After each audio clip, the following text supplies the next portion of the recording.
দিন কয়েক ধরে বীরভূম জেলা পুলিশকে বিভিন্ন জায়গায় বিভিন্ন ধরনের কাজ করতে দেখা যাচ্ছে, যেগুলি সাধারণ মানুষদের উপকারের তালিকায় আলাদা করে নাম করে নিয়েছে।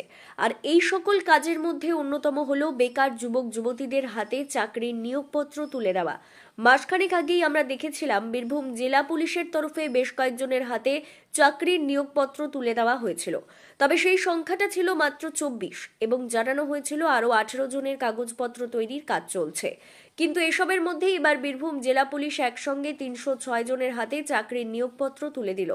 শনিবার সিউড়ির পুলিশ লাইনের কনফারেন্স হলে একটি অনুষ্ঠানের মধ্য দিয়ে এইসব চাকরি প্রার্থীদের চাকরির নিয়োগপত্র তুলে দেওয়া হয়, যেখানে উপস্থিত ছিলেন বীরভূম জেলা পুলিশ সুপার অমনদীপ সহ অন্যান্য পুলিশ আধিকারিকরা। একসঙ্গে 306 জনের হাতে চাকরির নিয়োগপত্র তুলে দেওয়ার পর মাত্র এই কয়েক মাসের মধ্যে 1211 জনকে চাকরিতে নিয়োগ করল জেলা পুলিশ বলেই জানা যাচ্ছে সূত্র মারফত।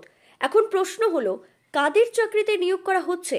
মুখ্যমন্ত্রী মমতা বন্দ্যোপাধ্যায়ের ঘোষণা অনুযায়ী দেউচা পাচামি কয়লা শিল্পের জন্য যারা সদিচ্ছায় জমি প্রদান করবেন তাদের সরকারি বিভিন্ন ধরনের প্যাকেজের পাশাপাশি সরকারি চাকরিতে নিয়োগ করা হবে। সেই ঘোষণা অনুযায়ী বীরভূম জেলা প্রশাসন এবং বীরভূম জেলা পুলিশ শত শত বেকার যুবক যুবতীদের হাতে চাকরির নিয়োগপত্র তুলে দিচ্ছে। কেউ পাচ্ছেন গ্রুপ ডির চাকরি, কেউ আবার জুনিয়র কনস্টেবল ইত্যাদি। আমাদের এখানে দেউচা পাচামি দেবানগঞ্জ হরিসিংহা যে প্রজেক্ট আছে ওখান থেকে 306 জনকে আজকে চাকরি দেওয়া হয়েছে অ্যাজ জুনিয়র কনস্টেবল বা জুনিয়র লেডি কনস্টেবল। আমাদের এখানে এরা কাল থেকে ট্রেনিং চলে যাবে, পরশু থেকে এদের ট্রেনিং স্টার্ট আছে। টোটাল 3 মাসের ট্রেনিং আছে।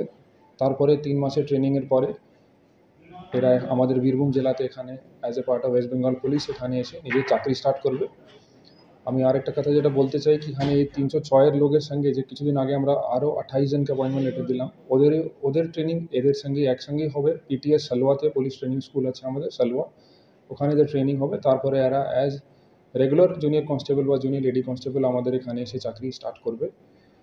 আমি যত লোক আছে এখানে সবাইকে কংগ্রাচুলেশন জানাচ্ছি কি ওরা এখানে পুলিশের আজ থেকে পুলিশ ফ্যামিলির পার্ট হয়ে গেছে। আর আশা করছি এরা যখন ফিরবে 3 মাস ট্রেনিং করার পরে এখানে যখন ফিরবে তখন খুব ভালোভাবে করে নিজের ডিউটি করবে, যেটা বীরভূম জেলাবাসীর জন্য রক্ষার জন্য, সুরক্ষার জন্য, ওদের ভালোর জন্য 100% নিজের দেবে। আজ অবধি অ্যাজ জুনিয়র কনস্টেবল বা জুনিয়র লেডি কনস্টেবল 1211 লোক অ্যাজ জুনিয়র কনস্টেবল বা জুনিয়র লেডি কনস্টেবল আজ অবধি রিক্রুট হয়েছে।